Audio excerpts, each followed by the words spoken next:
عورت کے حقوق اسلام میں۔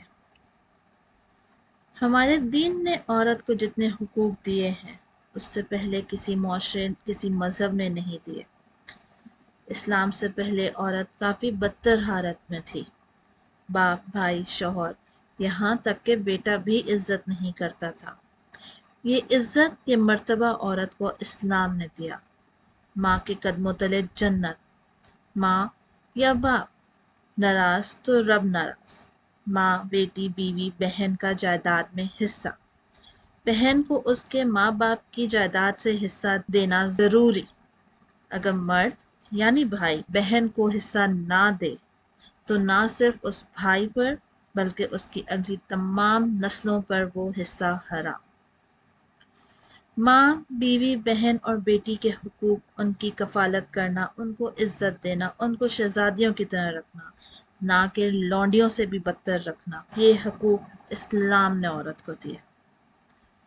آج مرکزی مدعا جس پر بات کروں گی وہ جائیداد میں عورت کا حصہ ہے۔ مزید آگے بڑھنے سے پہلے یہاں ایک بات ضرور بولوں گی، میں مردوں کے ڈبل حصے کے خلاف نہیں، میں بلکہ اس کے حق میں ہوں۔ کیوں؟ کیونکہ مرد کی ذمہ داری ہے اپنے خاندان کی کفالت کرنا، اپنے ماں باپ ان دونوں کی خدمت، ان کی بھی کفالت کرنا، غیر شادی شدہ، مطلقہ یا بیوہ بہن کی کفالت، جبکہ عورت اپنا پورا حصہ خود رکھتی ہے۔ وہ کسی پہ خرچ کرے نہ کرے، اس کی مرضی، اس کی ذمہ داری نہیں۔ وہ کہیں انویسٹ کرے، کسی کو ایسے ہی دے دے، خود پہ خرچ کرے، وہ حصہ صرف اس کا۔ اور مرد اپنے پورے خاندان، اپنے پوری رعایا کی کفالت کا ذمہ دار۔ یہاں مزید آگے بڑھنے سے پہلے ذکر قصاص کا کروں گی۔ قصاص یعنی قتل کا بدلہ۔ عورت کا قتل کیا جائے تو اس کا قصاص 50 اونٹ ہے جو کہ اس کے گھر والوں یا اس کے شوہر کو ملتا ہے۔ مرد کا قتل ہو تو اس کا قصاص 100 اونٹ ہے جو کہ اس کے گھر والوں، اس کی بیوی کو ملے۔ یعنی اب شوہر کے نہ ہونے پہ، باپ کے نہ ہونے پہ ماں، بیوی ہی سب کی ذمہ دار ہے، تو یہاں پہ بھی عورت ہی فائدے میں ہے۔ اب جائیداد کی بات کرتے ہیں۔ جس کا جائیداد میں حصہ ہوتا ہے اس سے پہلے قرض ادا کیا جاتا ہے۔ قرض کے بعد جو وصیت کی جاتی ہے جو کہ 1/3 حصہ ہوتا ہے، ان کے نام وصیت کی جا سکتی ہے جن کا جائیداد میں کوئی حصہ نہیں ہوتا، سب سے پہلے ادا کیا جائے گا۔ پھر کہوں گی یہ 1/3 ان کو وصیت کی جا سکتی ہے جن کا جائیداد میں شرعاً حصہ نہ ہو۔ تو قرض کی ادائیگی اور وصیت کو پوری کرنے کے بعد جو جائیداد بچتی ہے وہ ورثہ میں تقسیم کی جاتی ہے۔ بیوی کا 8واں حصہ اگر بچے ہیں تو 8واں حصہ بیوی کا، بچے نہیں ہیں تو 1/4 حصہ بیوی کا۔ اگر ایک بیٹا ہے، اکلوتا بیٹا ہے، کوئی اور اولاد نہیں، تو اس کو ساری جائیداد مل جائے گی۔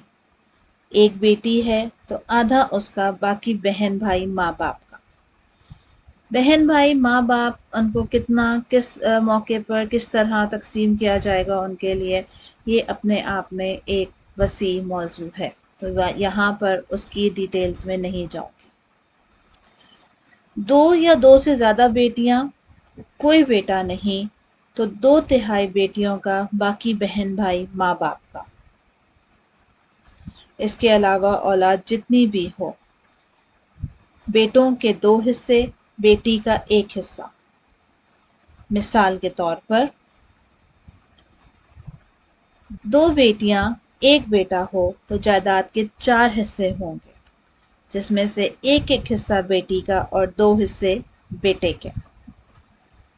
اگر 2 بیٹے ہیں اور 2 بیٹیاں ہیں تو جائیداد کے 6 حصے ہوں گے، 1 حصہ بیٹی کا، 2 حصے بیٹوں کے۔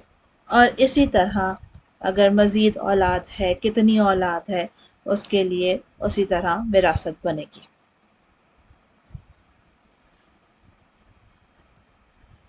ہمارے ہاں اکثر کہا جاتا ہے کہ بیٹی کو جہیز دے دیا تو اس کو جائیداد میں حصہ نہیں دیں گے۔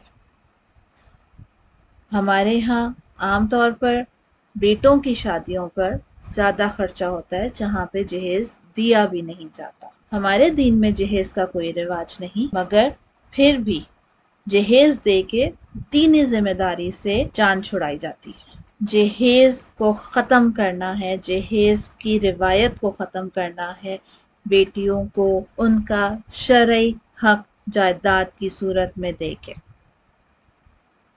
بیٹے اور بیٹیوں کو دین اور دنیا کی تعلیم دینی ہے، جہیز نہ دینا ہے نہ لینا ہے۔ بیٹے بیٹیوں کو صحیح موقع پہ جائیداد میں وراثت میں حصہ دیا جائے۔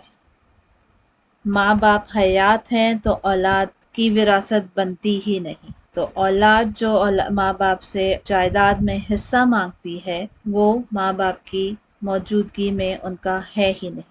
ہمارے معاشرے میں جو بھی برائی ہے، جتنی بھی برائیاں، ان کا علاج صرف اور صرف دین پر چلنے میں ملے گا۔ اگر ہم اپنے دین پر چلیں، دینی سزائیں دیں، قانون کی بالادستی رکھیں، ایک دو کو ہی دینی سزائیں دی جائیں، تو ہمارے معاشرے کے تقریباً سارے ہی جرائم، لاقانونیت اور برائیاں سب ختم ہو جائیں۔ آج کے لیے اتنا ہی۔ اللہ تعالی ہم سب کو دین کے راستے پر ثابت قدم رکھے۔ آمین ثم آمین۔ اللہ حافظ۔